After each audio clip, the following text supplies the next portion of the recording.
ক্ষমতা অপব্যবহার করে তৎকালীন প্রধানমন্ত্রী শেখ হাসিনা এবং তৎকালীন অর্থমন্ত্রী, তৎকালীন অর্থ উপদেষ্টা এবং সাবেক জাতীয় রাজস্ব বোর্ডের চেয়ারম্যান আবু হেনা মোহাম্মদ রহমতুল্লাহ মুনিম, সে এই 19শে জুন 191 নম্বর SRO প্রজ্ঞাপনের মাধ্যমে সূচনা ফাউন্ডেশনের যে আয় হতো, সূচনা ফাউন্ডেশন অর্থাৎ যেটার মালিকই হচ্ছে, সভাপতি হচ্ছে সাইমাওয়াজের পুতুল, সেই সূচনা ফাউন্ডেশনের এখানে বলা হয়েছে স্থায়ী সঞ্চয়ী ব্যাংক আমানতের উপর প্রাপ্ত সুদ, কনসালটেন্সি ফি, গবেষণা ফি বাবদ প্রাপ্ত আয়, সকল প্রকার আয়ের উপর অর্ডিন্যান্সের অধীন পদেও আয়কর হতে বর্ণিত শর্ত সাপেক্ষে 5 বছরের জন্য তাদের আয়কর অব্যাহতি প্রদান করে।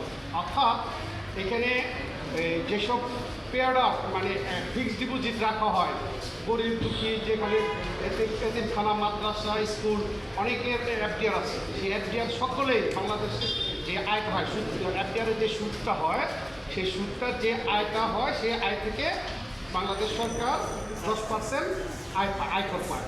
সেই 10% আয়করও এখানে তার ক্ষেত্রে মওকুফ করাইছে।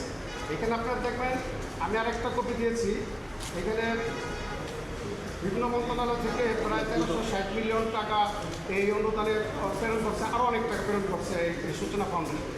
এখানে যদি তার 10% আয় মওকুফ করে, তাহলে তো এখানে রাষ্ট্র তার আয় থেকে বা রাষ্ট্রের তার চাহিদা, রাষ্ট্রের প্রাপ্ত যে আয় সেটা থেকে বঞ্চিত হইল। সেই জন্যে এর সাথে যারা জড়িত, সাবেক প্রধানমন্ত্রী শেখ হাসিনার নির্দেশে অর্থমন্ত্রী এবং বশিউর রহমান, অর্থ উপদেষ্টা, অর্থমন্ত্রী আবহাওয়া মোস্তফা কামাল এবং জাতীয় রাজস্ব বোর্ড চেয়ারম্যান আবু হেনা রহমতুল্লাহ মুনিম ও সাইমাওয়াজের পুতুলের বিরুদ্ধে আমি তাদের জ্ঞাত আয় বহির্ভূত সম্পদ তদন্ত করে, জ্ঞাত আয় বহির্ভূত সম্পদ যদি আছে, সেই জ্ঞাত আয় বহির্ভূত সম্পদ তদন্ত করে রাষ্ট্রের অনুকূলে বাজেয়াপ্ত করার জন্য আবেদন করেছি এবং এই আইনে সর্বোচ্চ সাজা 10 বছর আমি সর্বোচ্চ সাজা দাবি করেছি।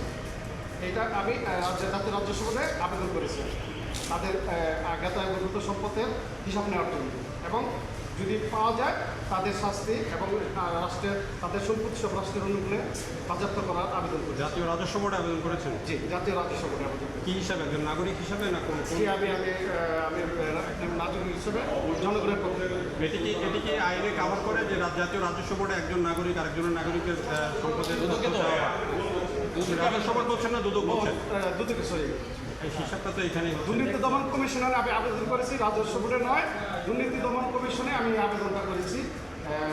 দুর্নীতি দমন কমিশন আইন 2004-27 ধারায় মামলা দায়ের করার জন্য জ্ঞাত আয় বহির্ভূত সম্পদ অর্জন এবং তার সম্পত্তির বাজেয়াপ্তকরণ এবং তাদের এই সর্বোচ্চ শাস্তি 10 বছর চাই আমি আবেদন করছি।